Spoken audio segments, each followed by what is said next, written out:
председателе. Колешке Жаклина, благодарам што внимателно сте слушале и дадовте оценка за мојот говор. Не се согласувам со оценката, меѓутоа и сосема е релевантно дали јас ќе се согласам, но тоа ќе го кажат граѓаните на избори. Дали јас се говорам вистината или не ја говорам вистината. Во однос на Бехтеленка, значи она што замерувате што сум зборувал. Јас не знам како на вас не ви е грижа. Како на вас не ви е грижа каква држава ќе оставите.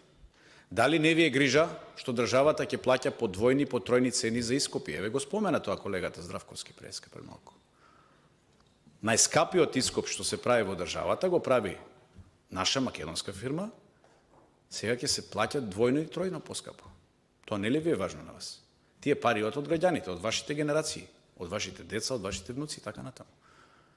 Дали не ви е важно што се руши уставниот поредок? Што легализираме, односно плаќаме дивоградби? Тоа не ли ви е важно на вас? Вие сте законодавен дом, представник на граѓаните. Треба да ги штитите интересите на граѓаните, ама на сите граѓани. А не на тие што правеле дивоградби. Тие што правеле дивоградби треба да одговараат, а не да им биде платено. Што правиме ние? Наопаку ја свртевме државата, односно ја свртевте државата.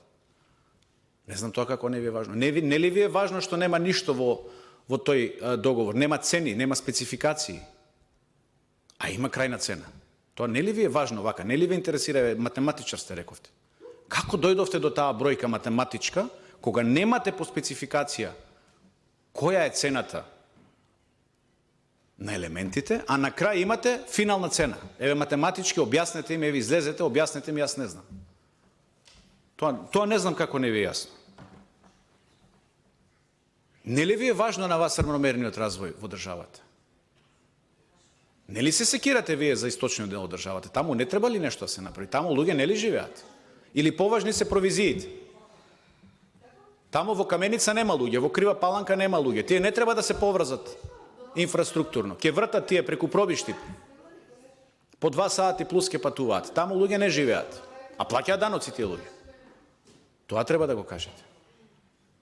Кажете Берово Радовиш зошто не се направи пат. Кажете до Црн Камен зошто не се направи. Во Делчево, со Бугарија, зошто да не се врземе со експресен пат од Кочани до таму. Тој дел од државата не е важен да се развива. Не ви е важно што не почнува коридорот од Крива Паланка па да завршува доле на Струга. Туку ви е важно што почнува на веќе постоечка траса, која што е веќе направена постоечка, експресен пат има. Тоа не ви е важно. Не гледате дека целата работа е да се истуркат овој проект уште неколку месеци колку што имате од власта, за да може да се украдат провизиите. Тоа не ви е важно. Рековте сум имал нетрпение кон Оливер Спасовски. Лага. Апсолутна лага. Сум го критикувал. Неточно. Јас се критикувам неговата работа. Со човекот немам ништо лично. Ништо лично. Нити сум имал, нити сакам да имам. Меѓутоа неговата работа е на очиглед на јавност. Јас ли ги давах пасошите? Ги заборавивте ли пасошите? Ги заборавивте. Знаете колку пари кошташе еден пасош? Колку чинеше? Знаете ли еден пасош? 30.000 евра. Па браните нешто. Браните нешто што е неодбранливо, почитувана колешки. 30.000 евра. Пеа пасошите. Деа кај мене ли дојде ДАПСИ или кај него? Во неговото министерство. Ваш командир на станица УАПСИ. Кој го предложи тој командир? Јас ли го предложив или Оливер го предложи и го постави? Ама кој го предложи?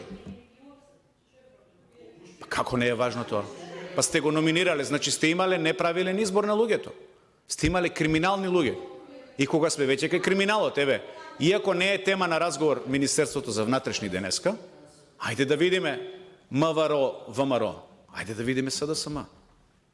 МВР. Нема. Колку градоначалници што изгубија на изборите вработивте во МВР, знаете ли? Ја знаете бројката? Најдете кај мене на Facebook. Со имења и презимења, со слики ги имате. Сите ги имате. Знаете дека вработувате каменорежач од кај вас, таму од вашиот крај. Каменорежач е вработен. Инспектор. Имате лица што немаат никакво образование, вработени се како анализатори на ДНК. ДНК анализа прават. Експерти. Не. Ке видиме кој има подобри резултати. Гледаме кој има подобри резултати. Масовни убиства ни се случуваат во сред Скопје како на Холивуд. Нема одговорност никаква. Кај се убиците? Гледате у Србија што се случува? Ги фатија ли? Кога кај нас ке ги фатат? 6 месеци со бомби тука не тероризираат. Одговорност нема. Го сменија протоколот. Зошто го сменија протоколот? За да не се тревожела јавноста. И со тоа што ќе го смениме протоколот, проблемот исчезнал, не постои. Тоа се големи проблеми, почитувана колешки. Ако сакаме да сме сериозна држава, треба да работиме на подобрување на безбедносниот сектор. Колеги, ќе ве замолам за внимание. Колеги, кажете ми... замолам за внимание. Не е проблем, нека зборуваат, не е проблем. Почитувана колешки, кажете кој му даде пасош на Онишченко? За колку пари е даден тој пасош? Кажете дали тука има елементи за корупција, дали тука има елементи за јавното обвинителство. Не зборувам само од безбедносен аспект, сега зборувам од коруптивен аспект. Колку пари се дадени и кој ги има земено парите? Како изреагиравте? Го сменивте директорот од како му истече мандатот. Каде е одговорноста тука? И тој што го подпишал, што ја подпишал проверката за Онишченко, после го направивте директор. И сега јас имам нешто лично. Немам ништо лично. Нити ги знам, нити ги познам, нити сакам да ги познавам. Не сакам јас од такви луѓе да им работа. Не сакам. Почитувана колешке, ако уште еднаш ми ги споменете русите, ќе мора да излезете да кажете тоа на пресконференција. Затоа што ако некој одел со американците во ров, тоа сум бил јас. Вие не сте биле. Сум одел кога немало одлука на Совет за безбедност на Обединените нации. Ова собрание од тука ме испратило. И немојте ве молам Русија да ме споменувате на мене. Тоа кажувајте на овие вашиве што до вчера се колне у Белград. Не на мене. Понатаму, МВР. Зборувате за МВР. Знаете ли колку се предвидува во буџетот на МВР секоја година вие што го гласате за тужби? По основ тужбени побарувања од работен однос по 4 милиони евра. Зошто се исплаќаат по 4 милиони евра? Тоа се предвидени трошоци што треба Министерството да ги плати затоа што одговорното лице не работело правилно. По 4 милиони. Одговорност каде е? Нема. Кој го уништи капацитетот на Министерството за внатрешни работи за наблюдување? Еве, кога толку сакате да го фалите министерот Спасовски.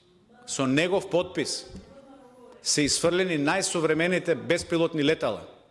Најсовремени, скапо платени, луѓе обучени. Ги исфрливте од систематизација. Сега се молиме и плаќаме за тоа. Државата плаќа, а еднаш платила веќе и го изгубила капацитетот за тоа. Тоа треба да го кажете. Некој нанесол свесно штета на државата. Платено е сервисирање за тие летала, а не летаат. 2 милиона евра е платено сервисирање. Кривично дело е тоа, почитувана колешка. Некој го подпишал. Ви кажале за тоа или не ви кажале? Еве, јас ви кажувам. Проверете си го. Мислам дека ако продолжам вака, можам во недоглед. Меѓутоа, она што е важно е дека вам воопшто не ви е грижа во каква состојба ќе оставите државата на идните генерации. Тоа е важно. Затоа што реков и пак ќе повторам. Тука требаше да седи владата, Ковачевски, Грковска, сите тие министри, оној вице-премиер поранешен што бил, и да црвенеат и да гледаат доле во земја. Ама не од нас, од вас, ако сте вистинско парламентарно мнозинство. Ама очигледно е дека не сте, тука сте само гласачка машина. Благодарам.